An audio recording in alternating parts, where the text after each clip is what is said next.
Welcome, people, to another episode. This is episode 10 of the Sports and Superhero Podcast. I'm one of your hosts, I can't talk. I'm one of your hosts, Gershon. And I'm Marcus. I'm here with you guys. Gershaz will give you the superheroes, and I'm going to give you the sports. We got a lot to Yes. talk about this week. Yeah, there's just a lot of stuff we could go through. We're just going to see how much we can get through.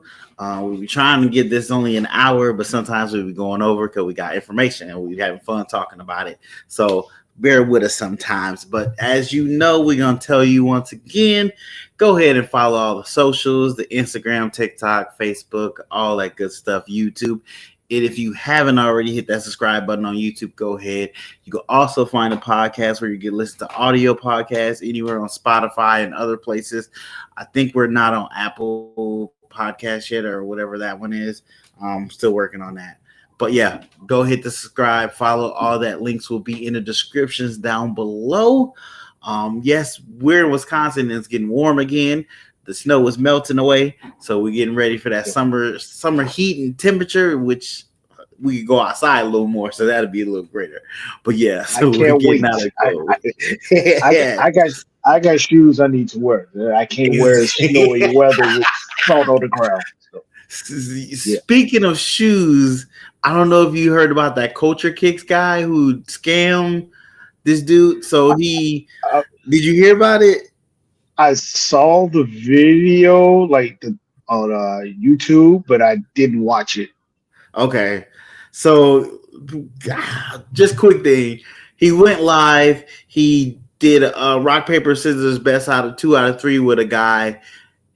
He lost, so he was supposed to pay the guy a certain amount of money for the shoes he was bringing up. And he was like, well, I don't have this. I don't have PayPal. I don't have Venmo or Cash App. And dude was like, I got PayPal. He was like, all right, but I got it out of on my other phone. I got to get my other phone and get it off. So when they turned the stream off, somebody still was recording there, and they kind of shooed the guy away and didn't pay him. And it was like, what? Yeah, it was wild. It was wild. It was only, and it wasn't a whole bunch of money either. It was like, I think it was like maybe $800 or something like that. Yeah. So it was just weird, and they just act like they didn't do a deal with the dude and pushed him off. Got the little like rope off thing and put him behind it, and just kept talking to other people. It was wild. And then he tried to apologize, but he wanted to apologize on his Twitch so he could get views on it and all. And it was like, this is bad business, my guy. Bad business. Over an $800 deal, you gonna mess up your brand? That was just stupid. Yeah. I've seen some of his videos, and like the streamer Culture Kicks, he'll do like people show up with like a mystery box. Yeah. And then they'll flip a coin or do rock, paper, scissors for like a price. And then like he's gotten scammed a few times. So, true, but that's the nature of the beast. Right. And like I said, it's $800. He probably got it with the streams, and I don't believe that's cap. You ain't got Cash Out, Venmo. Come on, bro. You constantly buy shoes like from strangers. You have all those things. You should have all those things, 100%. Right. That's part of your what's the word I'm looking for? Employment, to have those things in order to trade and buy shoes. So very true, very true. But I know everybody's spamming in his TikToks and his live now, talking about you're a ripoff, you're a cheat, take that L. So he probably will bounce back. It might take a minute, but he probably will bounce back though. But still, of course he will. All you gotta do is do it the correct way. Exactly. You just good if you just it made no sense. It made no sense. This is actually funny that this conversation coming up right now, and we talk about bouncing back. Just had a conversation with my girl who was talking about Drake. And I was like, Drake messed it up for himself. He made it worse and worse for himself. Yep. I was told, I was like, Will Smith left him the perfect blueprint of what to do. Yep. Will Smith smacked Chris Rock. He disappeared for a minute, right? Let things cool down. he came back outside, and now he back doing what Will Smith does. He back outside. He back outside. That's all Drake had to do. I was like, It really is. You lost the rap beef. That's fine. Like that's not the first. You're not the first rapper that lost a rap. You're not the first. Won't be the last. Okay, chill out for a minute. Yeah, I mean, those songs was very scathing. Very hard. Chill out for a minute. And then go back and making that bullshit music that you make, and you would have been fine. But no. This is like Kendrick said, you're not for the culture. You're suing. Like what part of hip hop is that? That's not part of the culture. So and he just kept making it worse. And then with the streamers, and he made it worse and worse for himself. And Kendrick just kept capitalizing on it. So Yep. And I feel like the nail in the coffin for Drake was when the whole lawsuit about Not Like Us.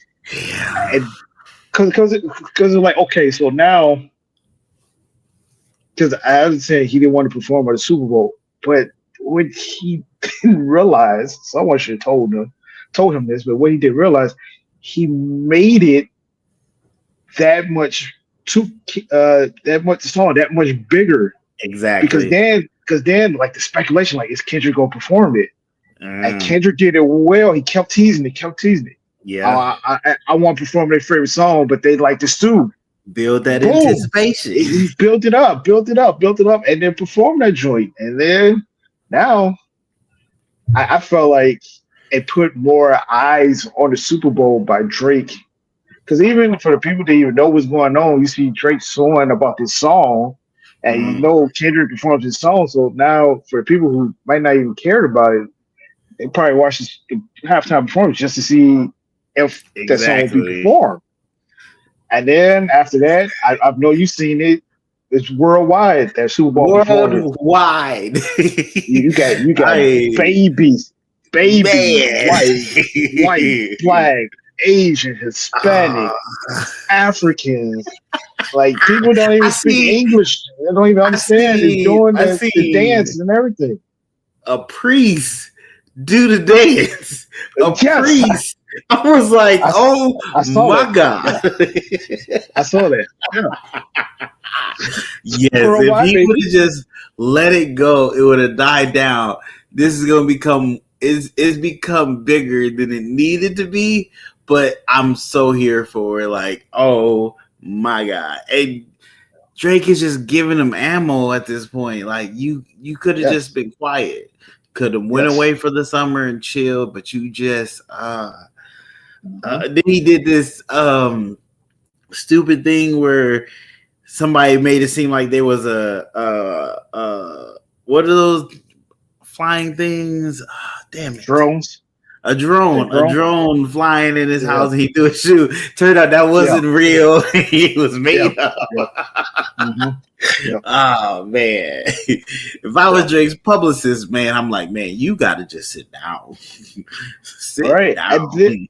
I did something happen over there with his tour because he abruptly what his camp was saying is that they canceled the tour because it was a scheduling conflict because they would have been sitting over there for 12 days without a show.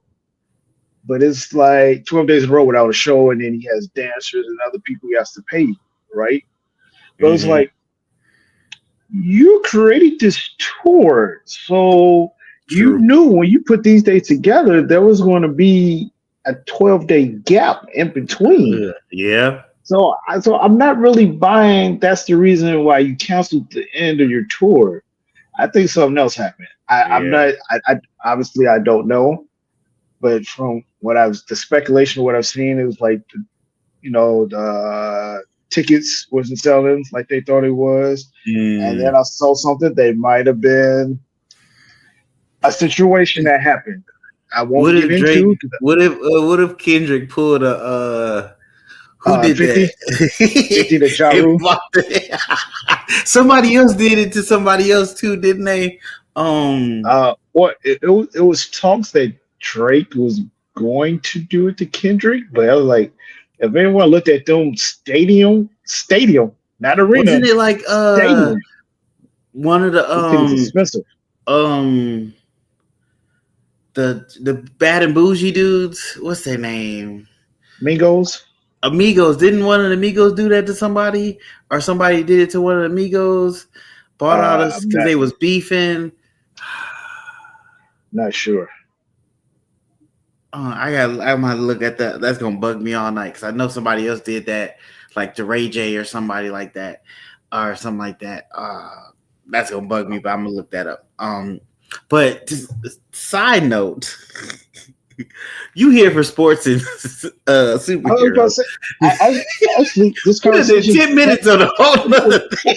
Well, here's the thing. This conversation just actually segues perfectly into my topic. Then go ahead. Okay, so speaking of L's, depending on which side you're on, LeBron got into it with Stephen A. Smith in the middle of a game. Oh, Some people might say Stephen A. took the L in this situation. Mm-hmm. Some people might say LeBron took an L in this situation. So this happened during Lakers Knicks game.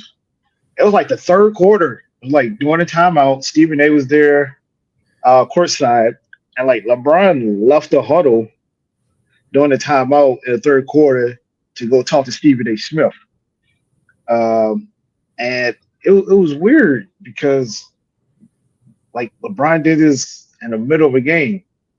It kind of goes back to where we opened the show with, like Will Smith and Chris Rock situation. I felt like it should have been like LeBron, like, hey, I need to talk to you after the game, right? Same way I feel like what Will Smith should did to Chris Rock. Like, exactly. Let me talk to you during a commercial break or after the show. But I digress. Neither one of them did that. So yeah, and then there's video of LeBron talking to Stephen A. Smith. You can't really see what they're saying, but you see LeBron is animated and he is mad about something. Like if you're a decent lip reader, people are saying that LeBron was telling Stephen A. to keep Bronny's name out his fucking mouth. Very, kind of similar to Will Smith and Chris Rock. Yeah. And so Stephen A. Smith, he was on Gil's Arena yesterday talking about the situation.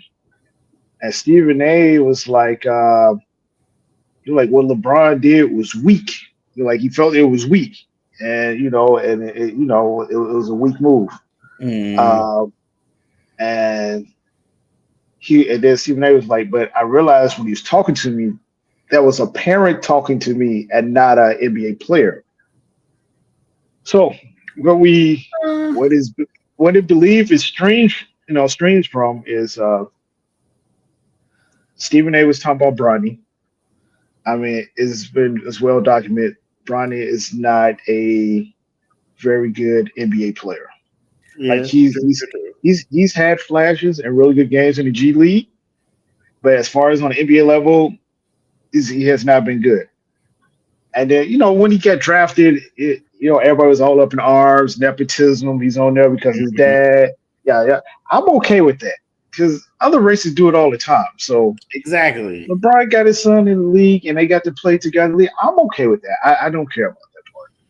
We all knew that he wasn't quite ready because, unfortunately for Bronny, he had that heart issue last season when he was at USC. But so what is strange for him? Sorry, I got a little off track. But Stephen A. was talking about Bronny one morning on First Take, and then Stephen A. made the comment of LeBron, as a father, I need you to stop this. I need you to stop doing this as a father. So I believe that's why this conversation happened between LeBron and Stephen A. Because, that's more like, I don't know how it is for other races, but especially in the Black community, when you question somebody how they parenting a child, yep, that that's an automatic, like, who you talking to? Don't tell me how to raise mine. I raise my child. Who you? Who the fuck is you to tell you how to raise my child? Who you talking to, my nigga? Who you talking to? We got to go outside. Do we got to go outside? Right. Yeah, that's 100% that. So that's what is believed why they had this confrontation. But like I said, I think it could have been handled differently. Because low key, I kind of feel like it was a bully move on LeBron because you confront this man and not like during a game Yeah. on a national televised game. Yeah. There's cameras everywhere, so you do this. You more or less you punked them so everybody can see. When like it could have been handled, y'all could have spoke like man, because I know damn well when Stephen A. made this comment, all thing LeBron had to do was make a phone call Stephen A., talk to him. Even Stephen A. told his story about a situation he had with Kobe, RIP to Kobe. Like Stephen A. was talking about Kobe. Kobe saw it on ESPN. Kobe called Stephen A. He like, get your ass to LA. I need to talk to you. Stephen A. Exactly. flew to LA, met Kobe face to face, and Kobe went off on him, cursed him out. But they handled it like man. They talked about it. It wasn't in the public eye. It's like they talk about man. They talk about it like man, face to face, Mhm. and it was over with. I felt like in this situation, LeBron, like I said, should have been like, I need to holler at you after the Yep. game, Yep. and then having it then like man, 'cause I don't like when our people like get in this confrontations, especially in front of white people. Yeah. Because Yeah. Showing out in well, front of white people. let me take that back. I don't like when our people get in confrontation in front of any people. Like I hate when I'm online and I see black people fighting each other or doing Yeah. like crazy dumb stuff. I hate that. It's like in so many situations, and like these are two like figures and respectively of their profession. LeBron is one of the greatest basketball players. Stephen A. is one of the best black journalists in the league, you know, and his profession. And I just wish it was handled differently. True. Like I I can respect Stephen A seeing it as this is a father protecting his son. I can respect Mhm. that. But at a certain point, yes, that's your son. That's always gonna be your son. That's never gonna change. But there's a grown man in the NBA. It is what it is. He is subject to criticism just like everybody else. Facts. Realistically, so LeBron, you push this man to get to this level. You use your influence to help that along. You gotta let the consequences of that be what they are. They're gonna talk about them, good or bad. You're gonna have to let that be, and it's just what it is. What you do is prepare your son to be able to handle that criticism. That's what you do. You don't lash out, especially in public, to one of the biggest people that is making that criticism, because it's unless you're just trying to refocus it on you because you feel you can handle it better than him, but you need to teach your son to be able to handle that. Because let's be realistic, is Bronny gonna be in the league in 5 years? Is Bronny gonna be in the I league in 2 years? I won't say it's impossible if he continues working on his game, or just become like a specialist, like a 3 point shooter or a 3 and D, like 3 pointers and play defense. It's possible. Okay, I mean, he has time. I'm like, this is his very first year, true. and he Yeah, got he people got do thrown forget.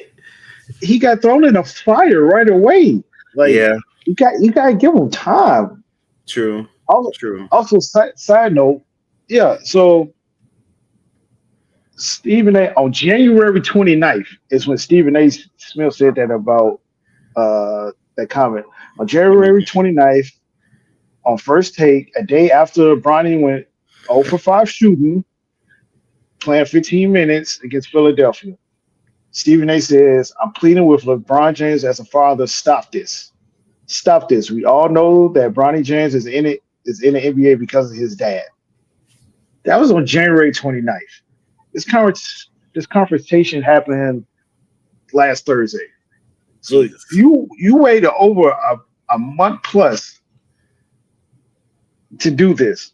Yeah. When I know damn well LeBron could have got Stephen A on the phone. They could have. You could have went to Stephen A's house in that time frame.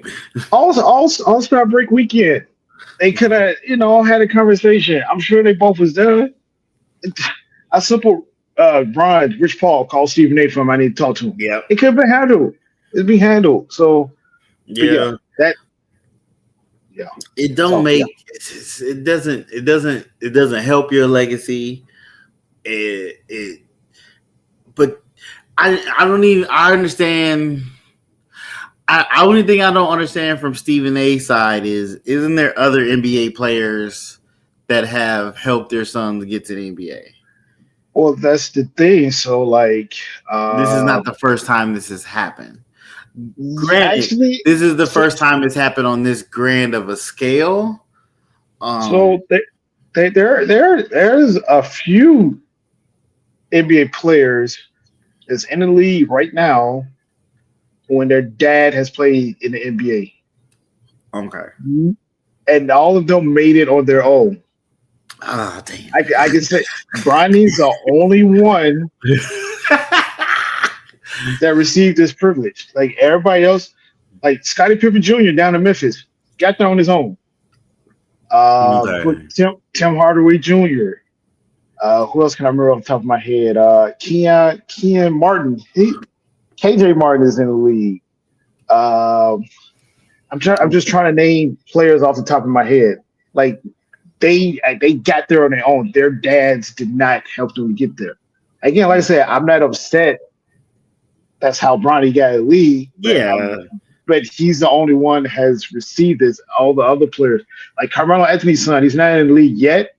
He's going to get there eventually, but he's getting there because of his game. Like his hard work. Carmelo is not pushing them in there. No, it's like, son, you got to work and do this on your own. I can give you the tools. I can teach you. Give it a real son who's going to be a pretty good player. Carlos Boozer, who's playing league, he got twins who's playing there.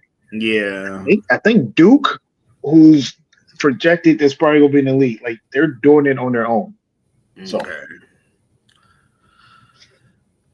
still, let it happen. It is what it is. Let this legacy be in here, and I hope he get his other son in there too. Get what the other boy name? Bryce. Get Bryce in there too.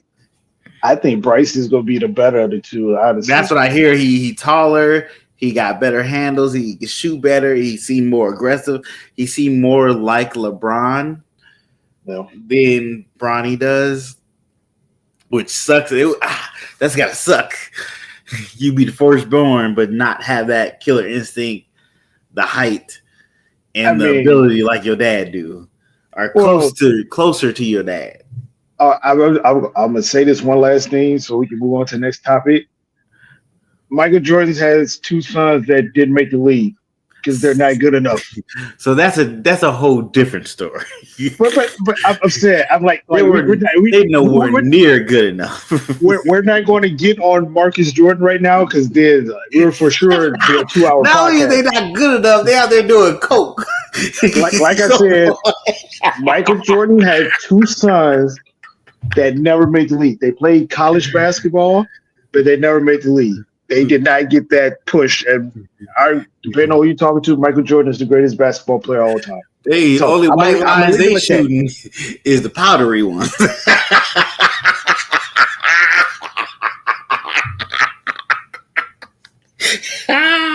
Oh, snap. That's not right. Oh, okay. Woo! Y'all go ahead and use that. Tell everybody you heard it from me. Okay. Play with that book of sugar. That got me in my chest. Ooh. Said they ain't jumping from the white line. They sniffing them white lines. All right. But so we got some new casting news for Spider-Man 4. Sadie Sink, I believe that's how you pronounce her name, from the acclaimed TV show Stranger Things that is in, I think, their 5th season. She has been cast in the new Spider-Man 4 movie. There's a whole speculations of who she is playing. They haven't come out and said who she's playing. We're assuming it's some character with red hair because she's very famous for her red hair. I don't see them casting her and then dyeing her hair. Some people said they thought she was playing Gwen Stacy, but you're not gonna make her a blonde. You're just gonna cast a blonde actress for that. There are rumors that she might be playing Fire. Jeez, I forgot her name. Firestarter or Fire. Dang it, I gotta remember her name. 1 second. Man and friends. I forgot the lady's name. What is Spider-Man and his amazing friends? What is the other character in that? I think it's Firestarter. I think that's her name. And it's amazing. So there's a Spider-Man cartoon called Spider-Man and His Amazing Friends. And his amazing friends were actually Iceman and I want to say it's Firestar. Firestar. I was thinking of the lady from Teen Titans, which I'm blanking on her name too. Jesus, I hate that. Starfire? Starfire, yeah. So I got those two mixed up, even though they're completely different characters.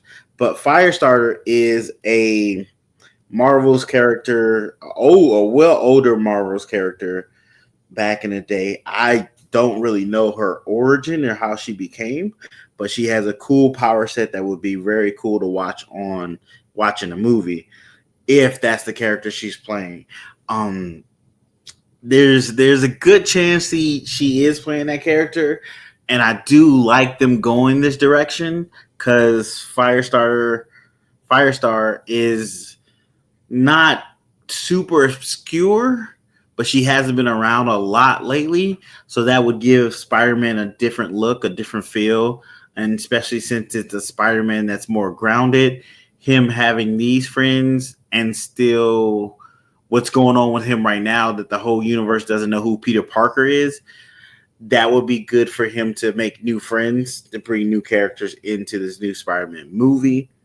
The downside is people think she might be Mary Jane, and if they do that, that would be really messed up for what's the lady name from the Spider-Man movies that plays in dang it, what is that child's name?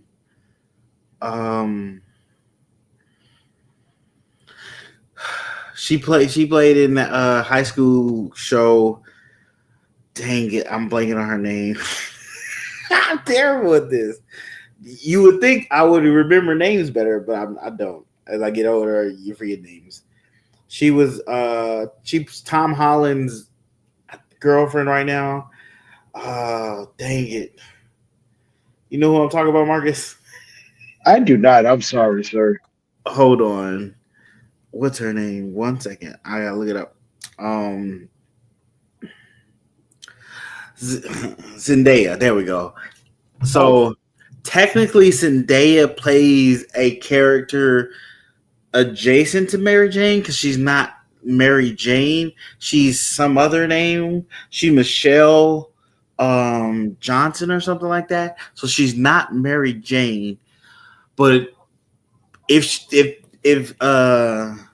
this other girl is playing Mary Jane, it kind of spits in Zendaya her face because she's been playing the love interest for a long time. So that's kind of bogus to her. and then it would be like you're trading her for the white girl now, which is really bad. I hope Marvel doesn't do that.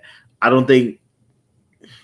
hope fans won't like that if they do that, but I can see certain fans being like, yeah, this feels better. Mary Jane is supposed to be this person. You know what I mean? Because in the comic books, Mary Jane is supposed to be white. I get that. But Zendaya is doing a great job as a Mary Jane in these movies and being the love interest, and their relationship in the movies are really good. It's really good. And Zendaya is a really good actress. But I know, would you say? You know they go feel that way. I know, and I hate that. The only thing, 100%. Only thing that really makes you not think that's going to happen, because Tom Holland does have some say in these movies.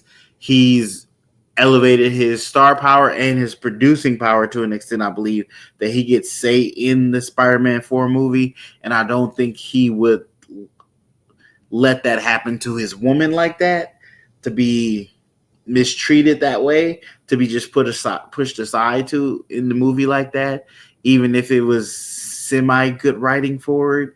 So fingers crossed she is playing Firestar. There was another character people talked about, Black Cat, but you would just get a blonde haired actress to do that. You wouldn't, you would get a blonde hair actress that you can kind of turn her hair white. You wouldn't get this girl who has this famous red hair. Somebody did say something about her being is it May Parker? I think it's May Parker. So there is a version of Spider-Man where his daughter becomes a Spider Woman, and being that they already doing a whole bunch of multi-dimension stuff, they're saying this could be this Peter Parker's daughter. I don't think they should do that. That's stupid.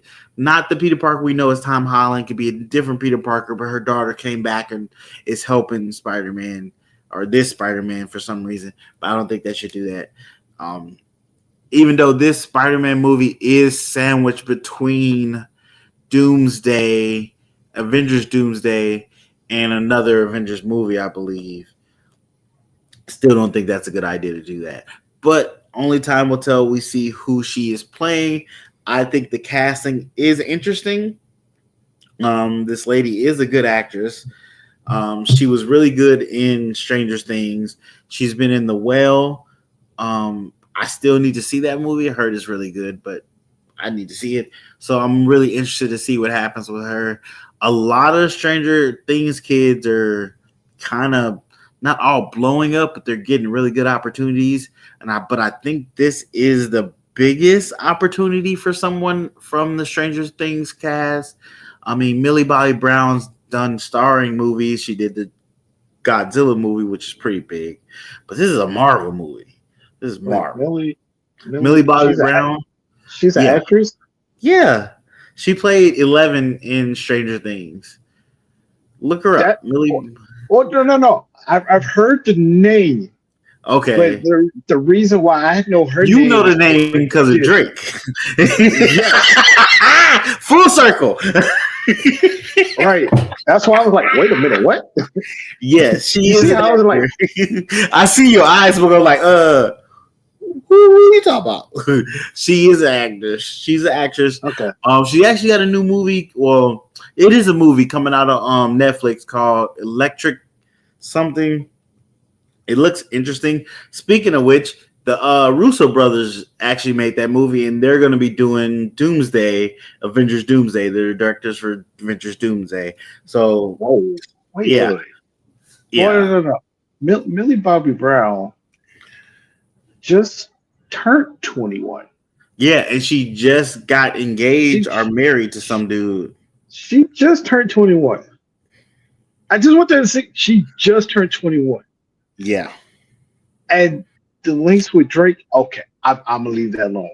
But I want to go back to something you said earlier about Tom Holland and Zendaya, and how Tom Holland has some say so in a Spider-Man movie. Mm-hmm. Don't ask me why I vaguely knew this, but then I looked it up and it confirmed what I thought. Tom Holland and Zendaya, they're engaged. Because when you said it, I'm like, wait a minute. I think those two are together because I've heard their names linked, and then I Googled it. Yeah, they are engaged. They got. Yeah, I wasn't sure if they were engaged because I know they've been dating for a while, and I heard something saying they had got engaged, and I seen him at her family's, and they was like, they was being real hood niggas. They was like, "Hey, we was Spider-Man." I was like, "Man, come on, why y'all doing it to this white boy? Stop it." But yeah, they are engaged. They are engaged. Yeah, apparently they just got engaged. Like this past December. But they have been dating for some time before. Yeah, I like I said, I just knew their names has been linked before, and then I Googled it, and then it confirmed. I don't know how I knew that. So, but yeah. But also, so they're engaged. They have another movie that they're working on right now. For who's the dude that directed the nuclear bomb movie? Oh, I know what movie you're talking about. I did watch it. Octenberg or something like that. Yeah. What is his name? What's the name of that movie? I know what you're talking about. I just don't remember the name of it.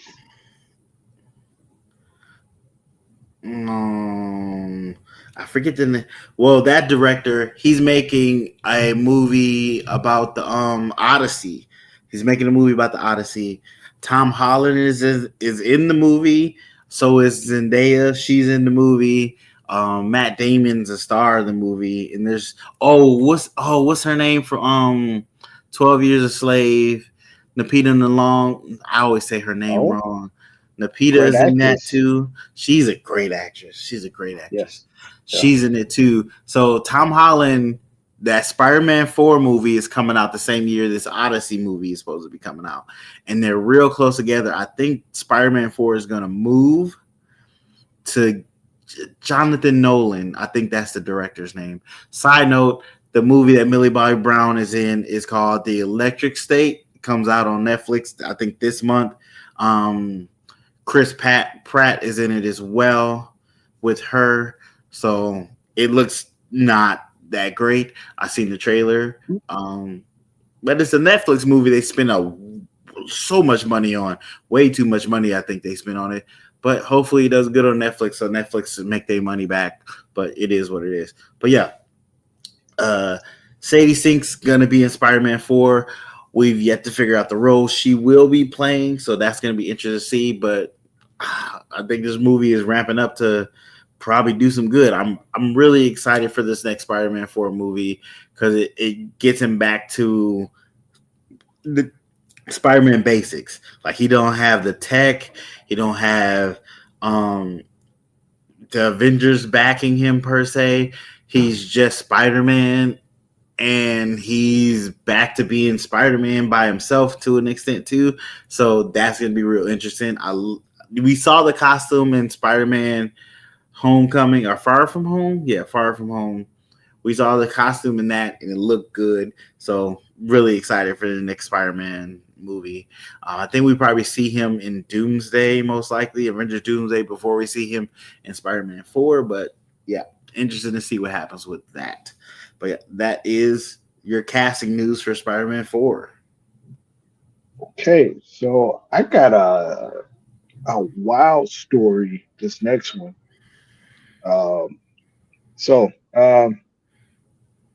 There was a track meet. I can't remember what state it was in, but anyway.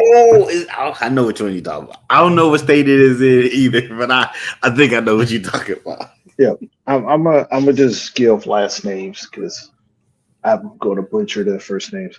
Anywho, understandable. So, a high school track star, Everett. Okay, so I'm gonna tell you what happened, and then I'm gonna read what I got. So there was an indoor track meet, and it was a relay race, and in a relay race, it's like four runners, and you got to pass the baton to your teammate to continue the race. So two of the females that were racing, it appeared that they had got tangled up a little bit, and then one of the females had used the baton to hit the other female in the head like 2 to 3 times. It was crazy, right? And then so the video went viral, and we're going to kind of just go into more details about it. So high school track star Everett insists a viral video showing her hitting a competitor with her baton during a race was accidental. Not sure how you accidentally hit somebody in the head with a baton. I digress. It looked weird.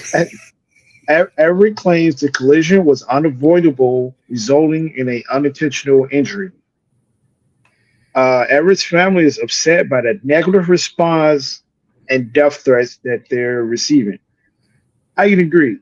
The death threats, that's overkill. Yeah, like, that's people go much. crazy. I can understand the negative response, but the death threats, that's overboard. Yeah. The female that got hit in the head with the baton is waiting for an apology. Like, she never got an apology for getting hit in the head. So you at least gotta apologize. The high school runner who's accused of attacking another runner in the head with a baton says it was an accident and wants people to think about her feelings. Everett says the video time for that. Everett says the video is just one big misunderstanding. Like I said, it happened in an indoor championship run. Let's see. The female that got hit in the head says, when we got to the curve, she kept bumping me in my arm, and when we got off the curve, I finally passed her, and that's when she hit me with the baton. And then Everett claims that the camera angle made the strike look intentional, but she claims her baton just got stuck. Now, if you've seen the video, it's very clear. It's very clear. Apparently, she blatantly hit her in the head. She claims the baton got stuck in her hair, and she got stuck, and she tried to pull it out. I wonder what lame excuse she had. No, she cocked that thing back twice and hit her in the head. That's assault. It is. So I just saw a story. I looked it up again. So Tucker actually had a concussion and a possible fractured skull. So for you to do that to somebody to that extent, you can't accidentally almost fracture someone's skull. Well, maybe, but when you look at the video, it looks like she winds up and just swings. And I'm not even saying it's like she wind up and hit her in the head. It's very blatant. She did that shit. Like, ain't no allegedly, ain't no possible, ain't no wrong camera angle, ain't no it got stuck in that hair. No, she cocked that baton back and hit her in the head. It looks very bad. And for her to even come out with that statement, Thompson, think about her feelings. You want to think about her feelings when you hit her in the head with that baton twice. Mm-hmm. She has a concussion and a fractured skull. Okay, let's just say hypothetically it got stuck.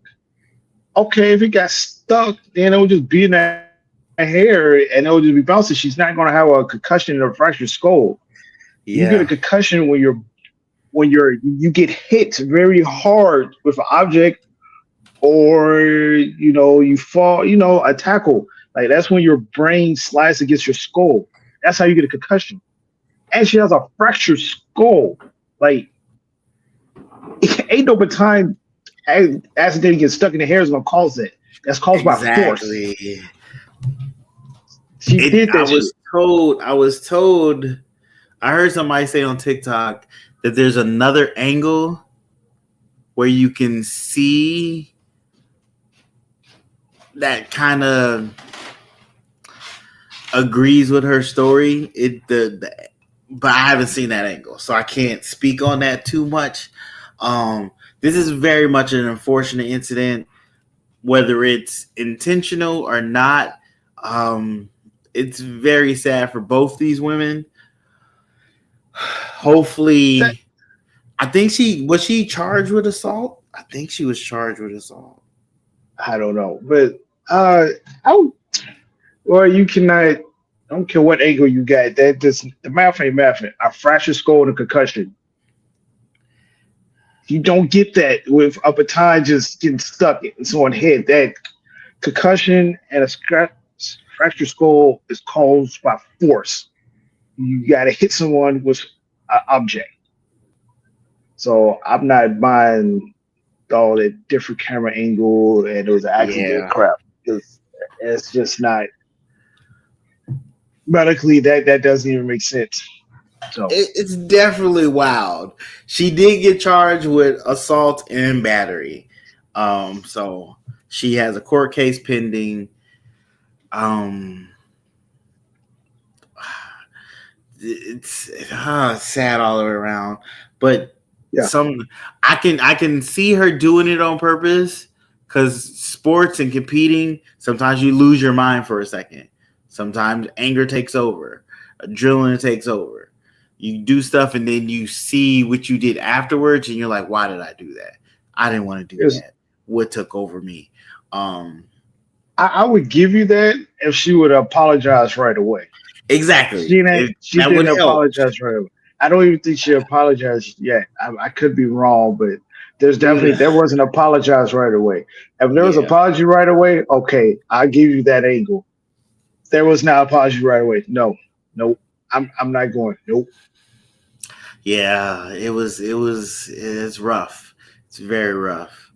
We both play sports. I mean, we both play sports. We get angry. We get mad at stuff.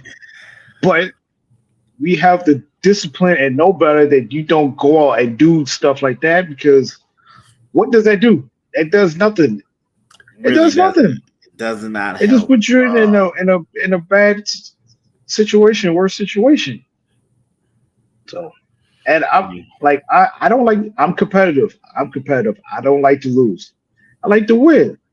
It's like for example, last night we were playing basketball last night, and I left the gym early because my teammates was not playing defense.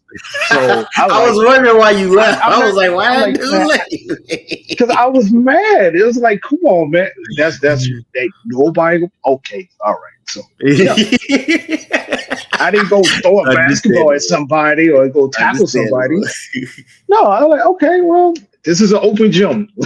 I'm just going to go home. This is not.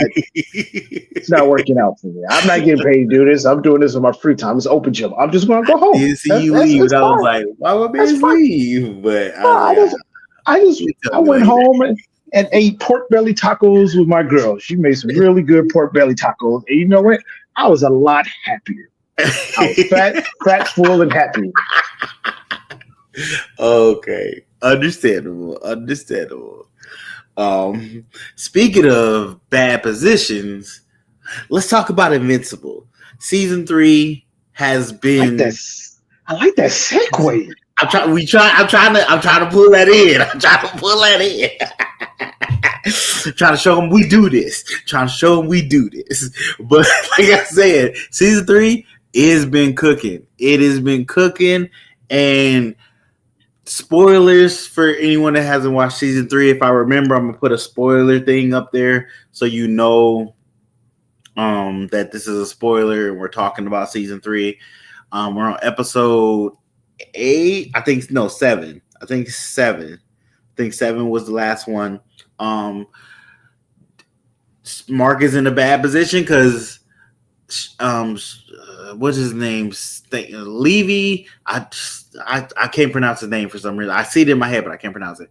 But one character has brought all these evil marks to Mark's dimension, and they're just raining havoc right now. They're killing a whole bunch of people, destroying cities, and making his reputation looks bad because all these Invincibles look like him. So the storytelling up to this point has been great. Mark has been dealing with the fallout of killing that one guy, Levy. I forget his name. I can't remember his first name, but he's dealt with the fallout of killing him, but then also dealing with the fallout of what his father's done, and then dealing with the fallout of what he's done and trying to figure out, is everything his fault? Is he actually helping? Is he not helping? What can he do? Trying to help raise his brother and trying to teach his brother, like, hey, we need to give time for people to forgive our dad, even though he's getting mad at Cecil for having these bad guys recommitted and making them help them save people by using their abilities to save people. But he's not okay with that, but he still thinks people should give his dad time to be forgiven. But he doesn't seem like he's actually forgiven his dad fully. So it's just been really good storytelling. But there is an issue I have with Mark, is he doesn't really seem to be learning from his battles. Like, he's been in a numerous amount of battles at this point. Yes, he's gotten his ass beat a lot, but he hasn't seemed to learn from a strategy point of view and a combat point of view of how to further go in battles at this point. Like, I get it. That first season, he was young. He just learned his powers. He was trying to figure out his powers, how to use them, how to be a Venturemite, how to fly, all that good stuff. His strength, his abilities, where his limits are, how to get past his limits. Learning how to fight somebody itself is difficult, and learning to fly, all that. I get that. I'm expect you to take some hits. But at a certain point, you have to learn from your battles. And he doesn't seem to be learning from his battles. He doesn't seem to be getting smarter. And that's irritating to an extent when you have such other good character developments in this story. It's very irritating that that's not also developing too. But he's about to face one of his greatest, I guess, villains is Conqueror. I haven't read the comics. I read a little bit of the comics, but nowhere near past where we are on the show. So I am surprised, as you guys are, as watching the show, what's going on, what's going to happen. Trying to not learn future stuff, but it's hard because everybody's talking about it. But yeah, we're going to see that battle next week. And as everybody said, the animation is not the greatest, but I'm okay with animation not being top tier if you have a good story. And they have a great story. They're telling a great story.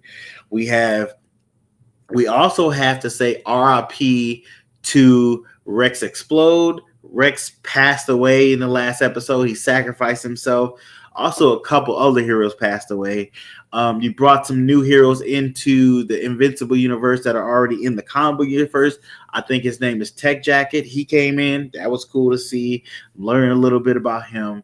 But Rex Explode died, and somebody talked about the correlation of his sacrifice and another superhero sacrifice, that they both share kind of the same powers and they sacrifice themselves in the same kind of way. And it's like a year ago. So if you haven't watched it, X-Men 97 came out last year. Amazing show. Amazing. It's a throwback to the old X-Men show. They kind of, they didn't, it's not a reboot. It's just a continuation of that story. They kind of just picked up where they left off.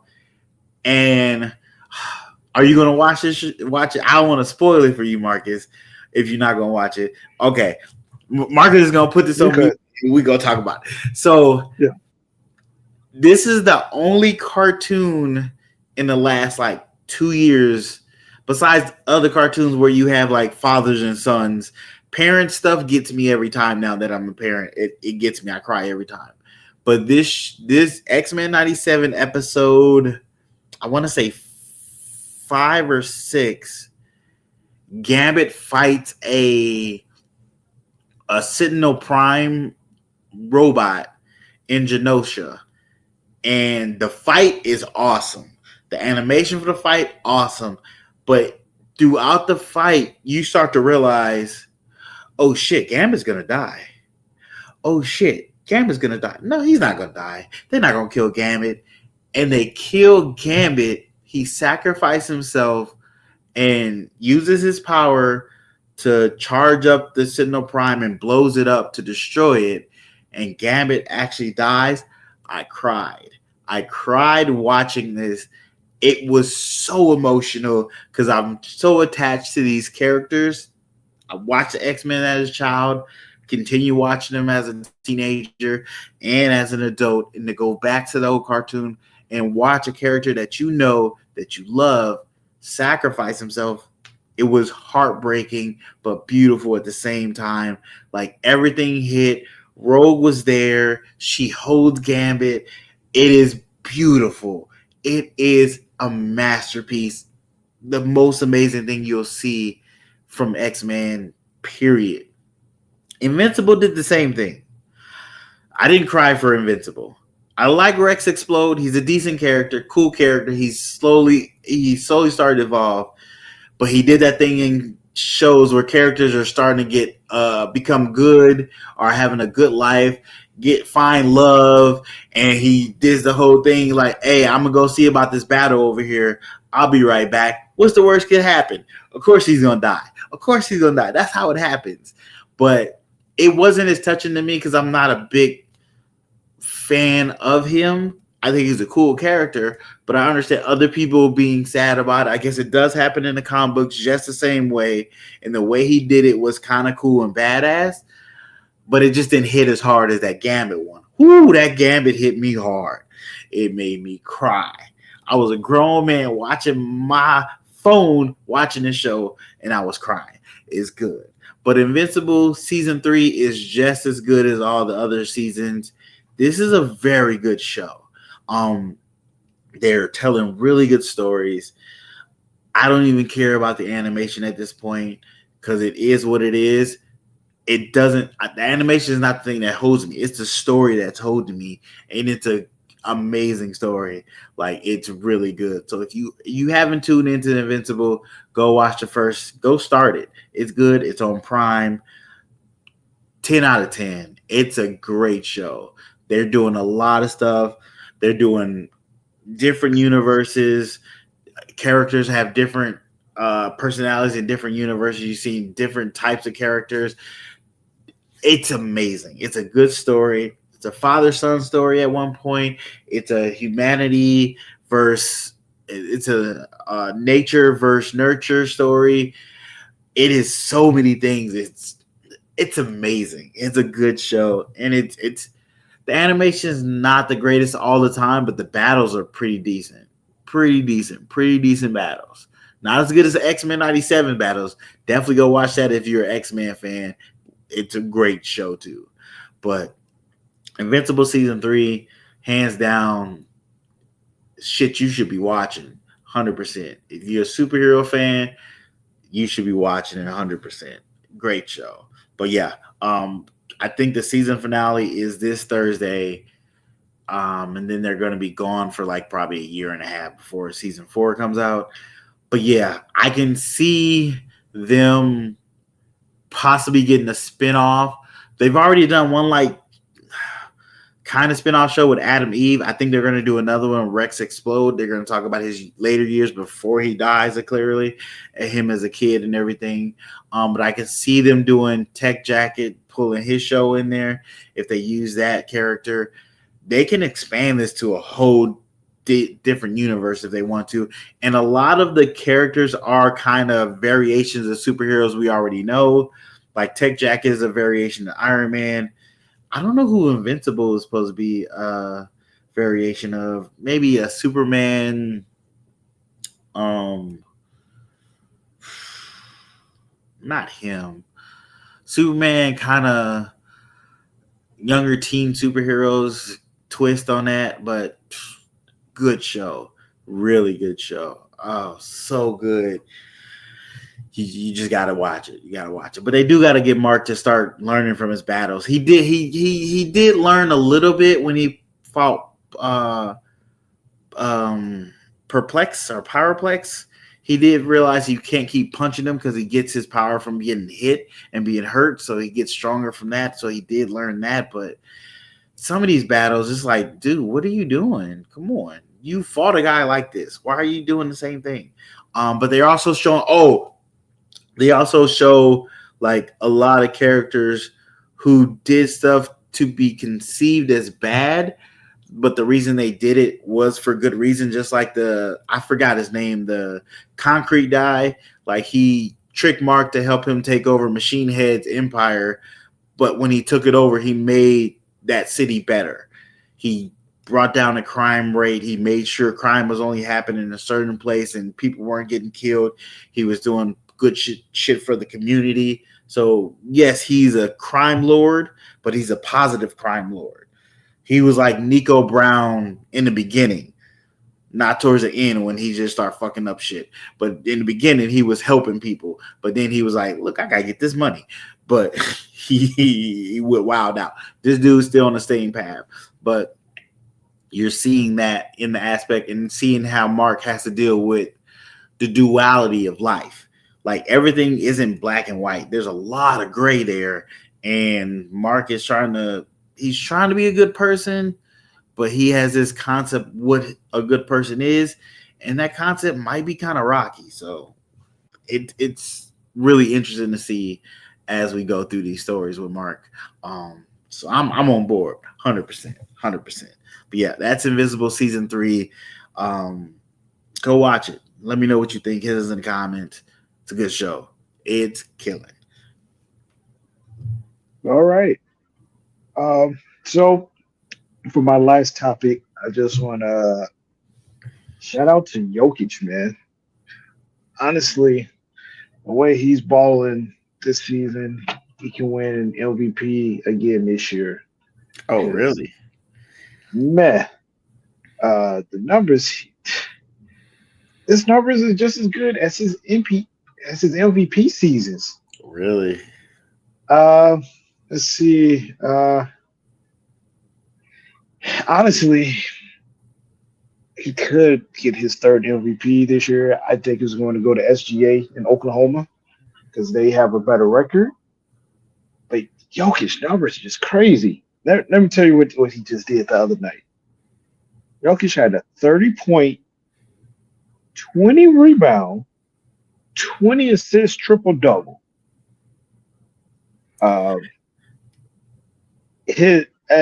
think he had a total of 22 assists, but like 30, 20, and 20 triple-double for a center, that's insane. And if I'm not mistaken, Jokić is 4th in steals in the league. Jokić is a center. If you ever watch Jokić, he is the most unathletic, dominant basketball player in the history of basketball. He's very much Beirut. He's very much Beirut. Beirut does not look like he's a great player, and he's doing amazing things. This crazy triple-double he just had, this is the 7th time this season he's had a 15-point, 15 rebound, and a 15 assist triple-double. He tied Oscar Robertson for the most in the season in NBA history. And he's a center. I'm not talking about a guard. I'm not talking about small forward. There's small forward.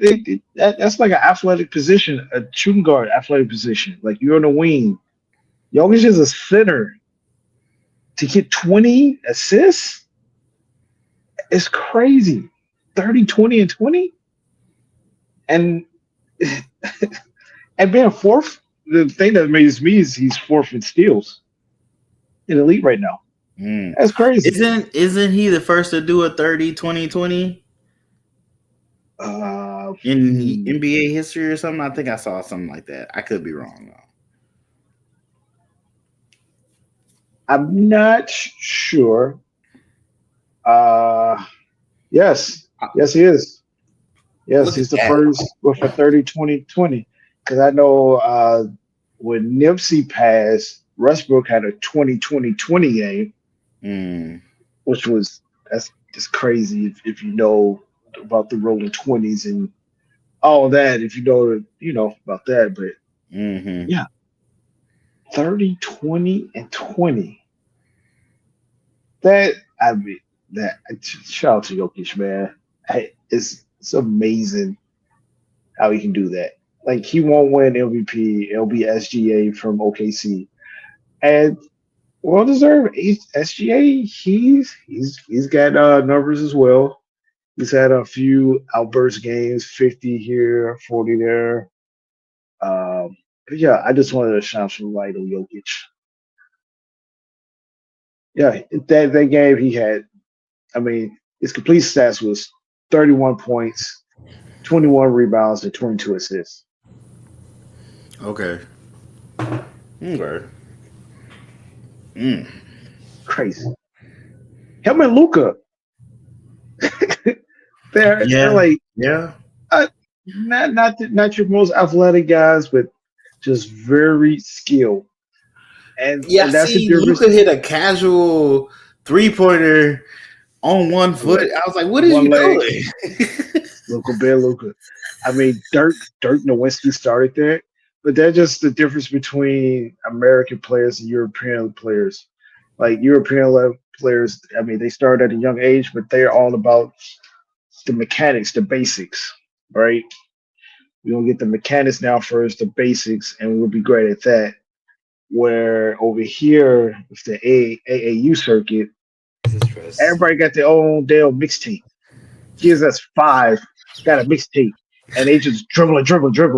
Like pass the ball, shoot, do something. Like, and that's the difference. Like it's all flash over here, and then the European players they get the basics down first, and then they work their way up to the flash. Where here is straight flash first, and you can't do the basic things. So that's why really you think about the NBA and the face of the league, like usually it's an American born player, but if you think the best players in the league right now, they're from overseas.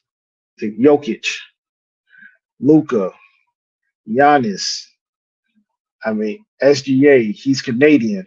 So he's not American, but Canadian. He's close, dude's Canadian. I do forget he's Canadian. It's just like those are the like top players of the league. I mean, for American players, you got Jason Tatum and Edwards, which is one of my favorites. John Moran, if he can get his stuff going, but yeah, like the best players is all from overseas. So I don't know what the NBA is going to do when who's going to become the face of the league once LeBron, Steph, and KD retire, because that's going to be coming up soon. And this is for American players. There's no clear cut on who's going to be the face. Like Anthony Edwards already stated, he doesn't want to be the face. He just want to hoop and go home. And I understand why, because he got so much shit going on off the court with this guy. So, yeah, I mean, Jason Tatum, you need to be more respectful on his name because what he's accomplished at his age is pretty impressive. I think Jason Tatum's like 26, been to the finals a few times, playoffs, like winning. So, yeah. So, yeah, shout out to Jokic for crazy stats he's putting up. It's, like I said, it's SGA's MVP to lose, but Jokic could definitely have a strong case to win his third MVP. Okay, well that's crazy. But speaking of hard names to pronounce, because Jokic, Luca, those was hard when they first came in, so people didn't know how to pronounce them. We're gonna talk about Paapa Essiedu. I think I pronounced Who? that right. I think I pronounced it right. So Paapa Essiedu is a UK actor who has been cast as what is it, Silver and Snake, or what's that new Snippin? He's been cast as a wizard in Harry Potter. The Slytherin Snake leader guy, I forget his name. I'm gonna Google it so I can pronounce it right. But he's been cast in the new Harry Potter TV show that Warner Brothers is doing, and unfortunately, people are upset about it. I know why people are upset about it, because he's black. Yes, he's a black actor taking over for a role that was first done by a white actor.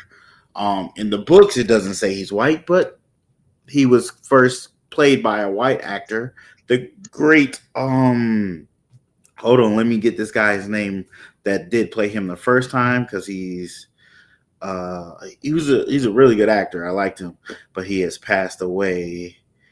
What is his name? Come on, give me his name. What's his name? Give me 1 second. Oh, dang it! What's this guy's name? I feel bad that I can't remember it. It's on the tip of my tongue.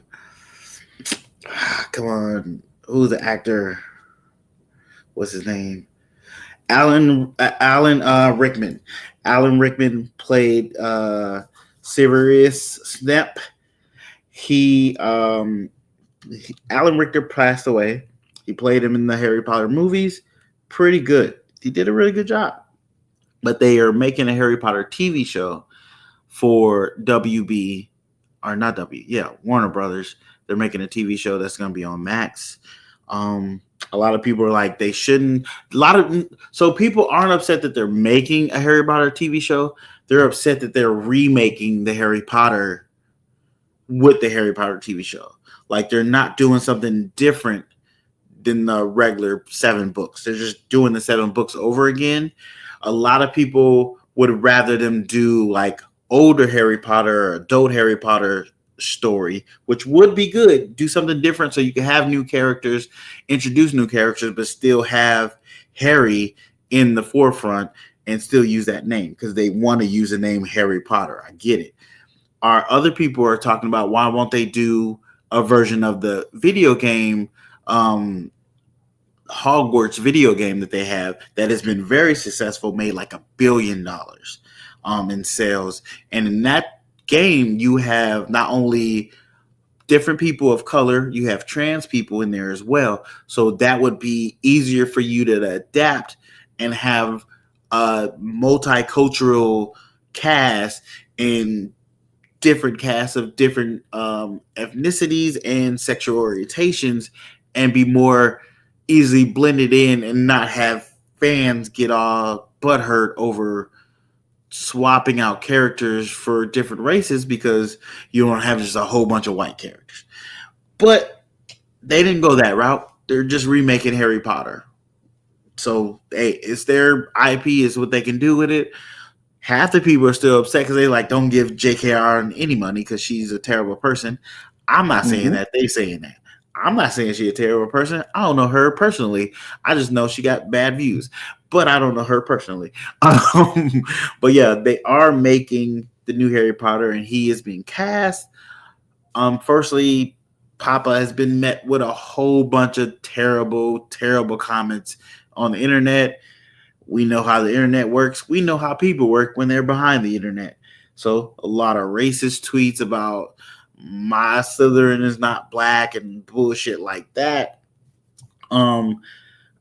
It sucks so bad that this actor will have to go through that. It does suck. Like, this man is just trying to work. He got offered a role. He's taken the role, and now this can be something that it could damage his career because there's a lot of different actors that took roles of characters that were some were race bended, but sometimes it's just having a black character in a fantasy thing that people tore them down. Even though they did a good job, they tore them down and it ruined their career for it. Speaking of one, there's a woman that was in the Star Wars TV show. She was a black Sith character, and people just berated her for that. And it was like she was a brand new character. She didn't race bait anybody or race change another character, and they still hated on her, unfortunately. So you run the risk of that, of just trying to do the thing you love, is acting. So I don't know if they're going to move forward with it or what's going to happen, if there's going to be too big of a backlash. But the thing is, I guess that character has a lot of things happen to him. Like Harry bullies him at one point, and people are like, are they going to change that? Harry's not going to bully, because if he bullies him now, it makes it seem like he's bullying because he's black.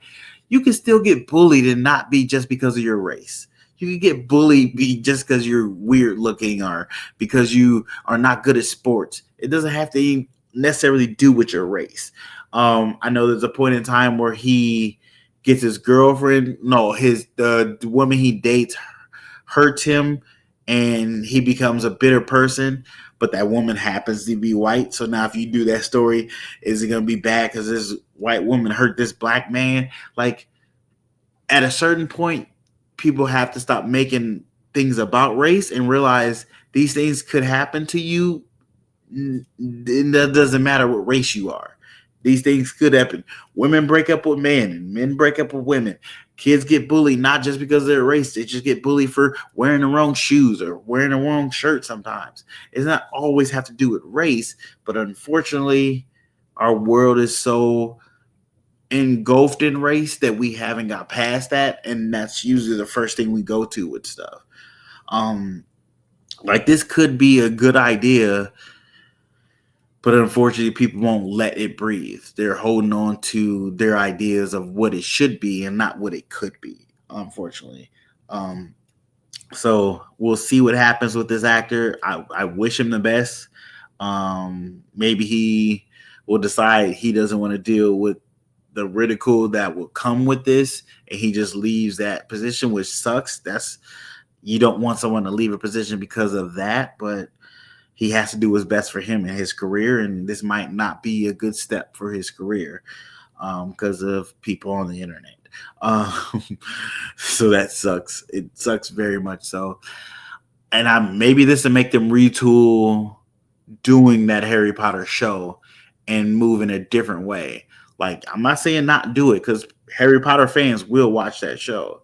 But for you to get other people to watch that show, you might need to do something a little different, and not go right back to the old well of redoing the books all over again.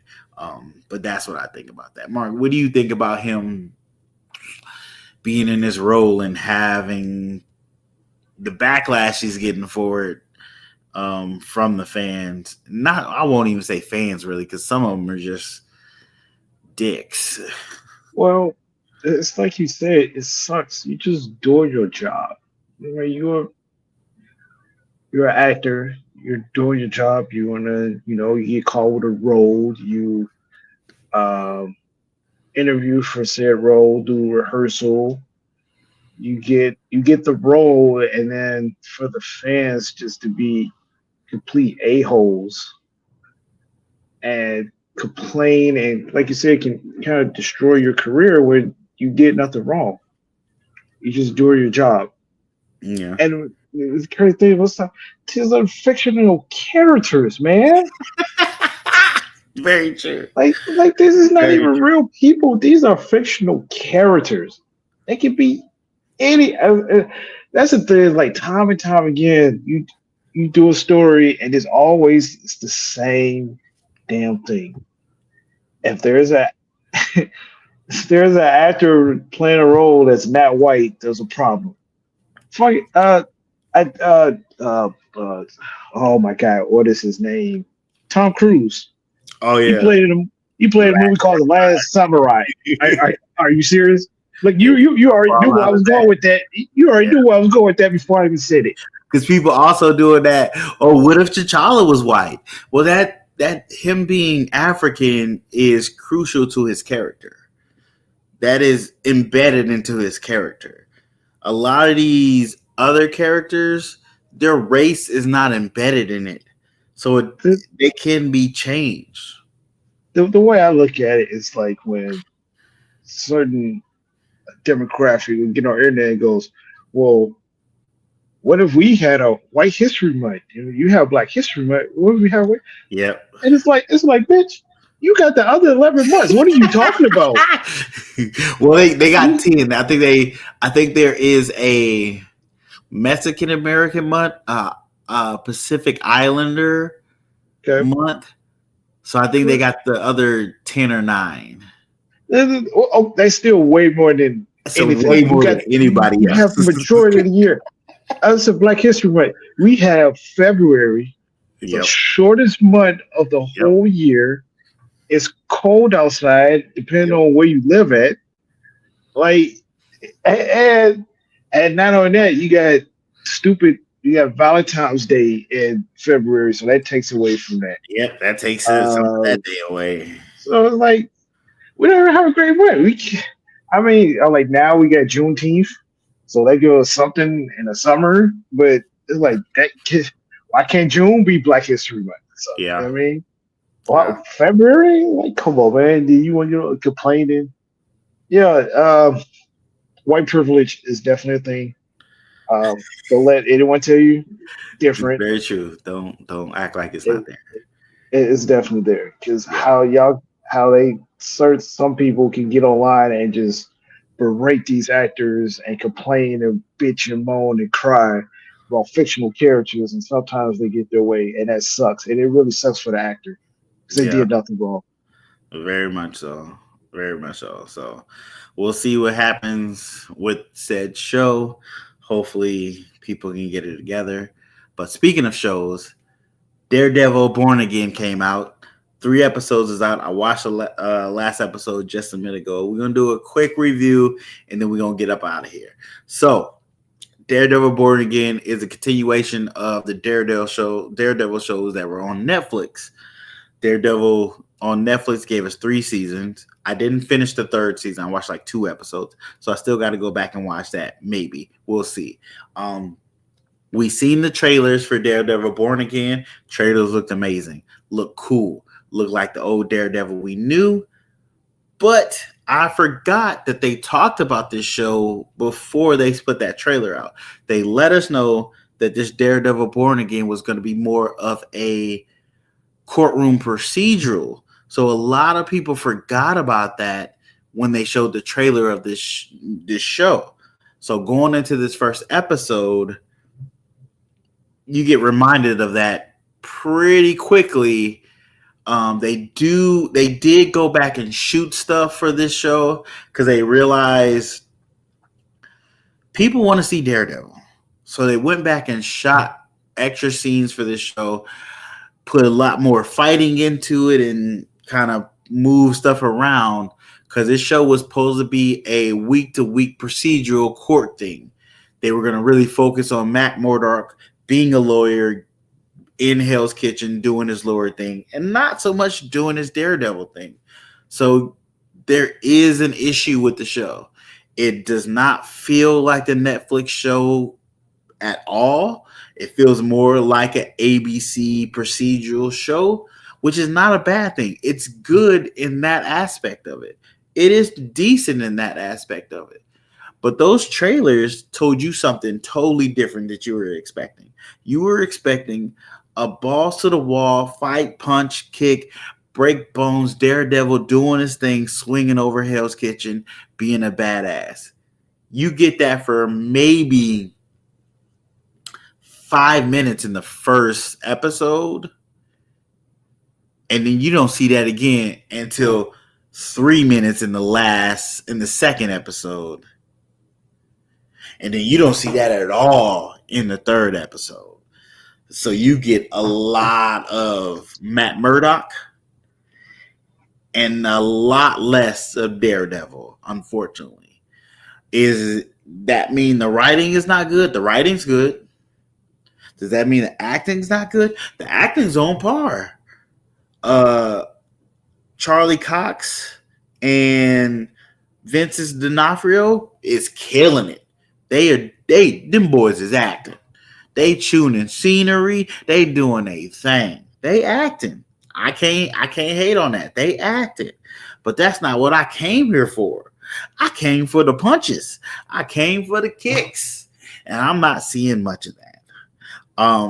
Unfortunately, there's word that there's going to be a lot more reading about courtroom decisions and a lot less punching in the face for maybe 2 to 3 more episodes, I'm hearing, which is not boding very good for Daredevil Born Again. I seen some of the ratings for the first 2 episodes, and they're very low. I think they got like 1 million viewers for the first 2 episodes, which is a lot less than Agla All Alone.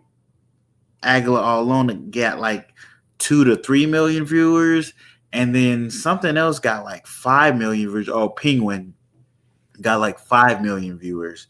So we'll see if they already greenlit it for a season 2 because they were supposed to make 18 episodes. I think they split it into 2 seasons. They're filming season 2 right now. I'm assuming they're filming extra stuff for season 2, but we're not seeing a lot of stuff we've seen in that trailer. And it seems like the stuff we saw in that trailer was the stuff they shot after they already shot that the whole show and realized, oh, we got to put some fighting in this because ain't nobody want to be in court. Like, it sucked. It feels like this should have been a little bit of what She-Hulk should have been with the courtroom drama. And then with the funny stuff here and there, it should have been a little more serious. But as of right now, I'm not excited to watch the show because the trailers promised me one thing. I forgot they told me another thing. And the product I'm getting at the end is a whole lot of when somebody gonna punch somebody. I'm telling you, I'm literally sitting there waiting for somebody to punch somebody. I'm not saying the acting's not good, but I came in for the action and I'm not getting an action. So, Marcus, how would you feel if you watch a trailer for a show? No, I'll be hyped. You ain't got to question. I'll be hyped. This is false advertisement at its best. I'm with you, especially, and it's on Netflix too. So it's on Disney. So it was on Netflix, and Disney bought the rest of Marvel. Okay, well, so it's been brought over to Disney, but they when they do action, it was bloody. So it was bloody when they did the action, but the action is so far apart from each other, it's hard. Well, now with that information, that's going to change my view a little bit then, because I was about to go off. I'm like, it's on Netflix and it sounds very boring. But since it's on the Mickey Mouse Network, now I understand why the show is watered down the way it is, because it's on Disney Plus and it's more of a family oriented show. But if the trailer's showing me punches, yeah, that's the thing though. The trailer was hardcore. They showed a guy getting his arm broke, and like they broke it, and you seen it, and you seen the blood leak through the shirt. So they wasn't holding back. So I wouldn't see that because I put it like this: like I binge watched Breaking Bad. Okay, and everything I said before that was straight action, right? Uh-huh. So then I started watching it. And then you get to some, few episodes where it's boring. It's not a whole lot going on. I'm like, we'll get back to it. And then it picked back up. Yeah. Another show was The Wire. I binge watched that. Okay. First season was dope. Second season was kind of boring, and I almost stopped watching it. Understandable. I almost stopped watching it because I'm like, this is like, where's that? And then it picked back up. Like, if you want to put that in the trailer, I'm expecting to see that. Don't show me something and then not give it to me. Very much. Because It did feel like the baby I, switch. yeah, it's a bait switch. You're just teasing me at this point, and that's Yep. gonna make me upset. And I will not watch your show. I have a lot of other things I can watch. Understandable. Yeah, that's how it felt. It honestly feels that way. I'm not saying it's a bad show. It's just not the show I was expecting. It's not the show you advertised to me. It is partially a show you told me about, but you told me about that a year ago, and I forgot. But then you even realize nobody wants that show, and you try to add more stuff in it.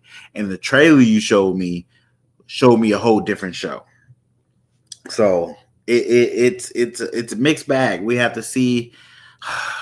There's 8 episodes in this season, 8 or 9. And if they're like this, like the third episode wasn't bad.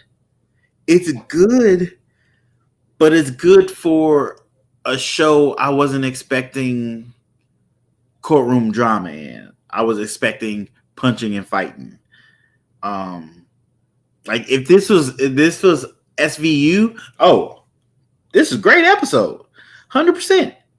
But I'm not here for SVU. I'm here for Punch Out. Somebody need to punch somebody in the face, and it needs to happen fast. Sounds like you get more action in Law and Order. You kind of do. That's kind of what it feels like. You kind of do. There was one action in this, and it wasn't really action, so that was upsetting. Side note, RIP to the actor that plays White Tiger. He actually died in real life. He died towards the end of filming of this series. So RIP to him. I feel bad I can't remember your name right now. That makes me feel very bad. But RIP to him and his family. At least he has this one show to help memorialize him into Marvel. But yeah, RIP to him. But yeah, that is the show for tonight, guys. Thank you for listening. Oh, that's for podcast. I got to get used to saying podcast and not show. That's the podcast. Appreciate y'all listening. As always, go hit those social medias, links, YouTube, Instagram, TikTok, Blue Sky, X, or Twitter, as most of us like to still call it, even though it's a terrible place right now. Elon's doing horrible. Anyway, did you see President Trump did like a impromptu commercial with Cybertrucks and Tesla cars on the white lawn on the White House? Like, what are we doing? I didn't watch the video. I knew it was going to happen because I read about it yesterday. Shit is wild. I saw, they got Canada's taxing us for electricity. Like, it's wild out here. Yeah, they have to shut it down because they playing Wisconsin, Wisconsin, Michigan, and New York. Are we in there? I didn't hear us in there. Yeah, in the upper peninsula. So like the upper part, yeah. Canada, because they said it'd be like adding $100 to your bill. I'm like, hold on, yeah. I'll turn some lights off. hey, what Chappelle said? Bush fucking up, Trump fucking up. Definitely messing up, 100%. But like I said, go hit those social media links. All of that in the description. We're still working on being able to give y'all voicemails, but you got questions? The email for questions is down below as well. Definitely send us some questions. Let us know what y'all want to know. We'll let you know if we know. Most likely we won't know, but we'll Google it and then you will know. But appreciate y'all coming through, listening to the podcast. As always, go tell a friend and then tell another friend and tell that friend to tell 6 more friends, because that's how we grow. Hit us in Spotify, hit the 5 stars, and leave a comment after it too. That helps us as well. But until next time, everybody, appreciate y'all listening, and we'll see y'all next time. Peace.